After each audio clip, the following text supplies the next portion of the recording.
हाय, मेरा नाम वैद्य चारू है और मैं आज आपको दही के बारे में कुछ बातें बताना चाहती हूँ। ये कुछ बातें हैं, सारी नहीं। ओके, तो लोग ऐसा कहते हैं कि दही ठंडा होता है, बट ये मिथ है। आयुर्वेद में बताया गया है कि दही की तासीर या उसका वीर्य जो होता है, वो गर्म होता है। तो अब नेक्स्ट क्वेश्चन ये आता है कि क्या हम इसे ठंड में खा सकते हैं? सही रहेगा? तो इसका आंसर है हाँ, बिकॉज़ आचार्य सुश्रुत ने सूत्र स्थान के 45 चैप्टर में निर्देश किया है कि हेमंत ऋतु और शिशिर ऋतु जो कि ठंडी ऋतुएँ होती हैं, उसमें आप दही खा सकते हैं। ओके, दूसरी चीज़ तो क्या जब हमें ठंड लग जाती है तो क्या हम दही खा सकते हैं?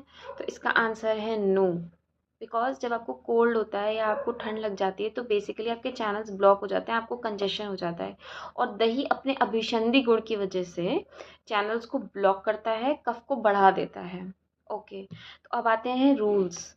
आचार्य चरक ने सूत्र स्थान के 7th चैप्टर में 61 और 62 श्लोक में दही खाने के रूल्स बताए गए हैं।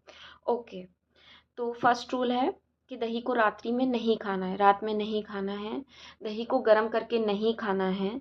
तीसरी चीज़, मैं कुछ चीज़ें बता रही हूँ, ये आप दही में मिला के खाइए। कुछ एक चीज़ में मिला सकते हैं या आप कॉम्बिनेशंस में भी मिला सकते हैं। ओके, तो 5 चीज़ें क्या हैं? घी, चीनी, हनी, मूँग की दाल और आँवला। इसको आप मिला के दही में खाइएगा, तो आपको नुकसान नहीं करेगा, ठीक है। अब आचार्य ने बोला कि आपने नई बात मानी है, आपने रूल्स फॉलो नहीं किए, तो आपको कुछ डिजीज़ेज़ हो सकती हैं, ठीक है। तो वो डिजीज़ेज़ हैं फीवर, बॉडी का इंटरनल फीवर और एक्सटर्नल जो आपको टेम्परेचर पता चलेगा वो फीवर और इंटरनल फीवर, ठीक है। सेकंड चीज़, रक्तपित्त। रक्तपित्त का मतलब होता है जो बॉडी की ओपनिंग्स होती हैं जैसे कि नोज़, माउथ एक्सेट्रा, उसमें से ब्लड का आना। ओके, तीसरी चीज़, आपको स्किन डिसऑर्डर्स हो सकते हैं, जिससे एलर्जीज़ हो सकती हैं स्किन में। ओके, और आपको कन्फ्यूजन्स भी हो सकते हैं जिसे भ्रम कहा जाता है, और भी कई डिजीज़ हो सकती हैं, ठीक है। अब लोग कहेंगे हम नहीं मानते, ये सब क्या है?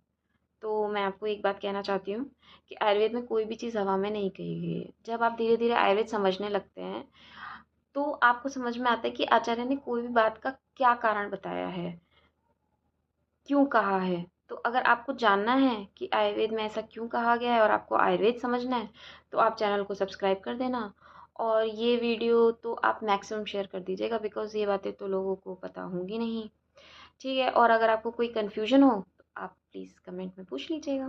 Thank you.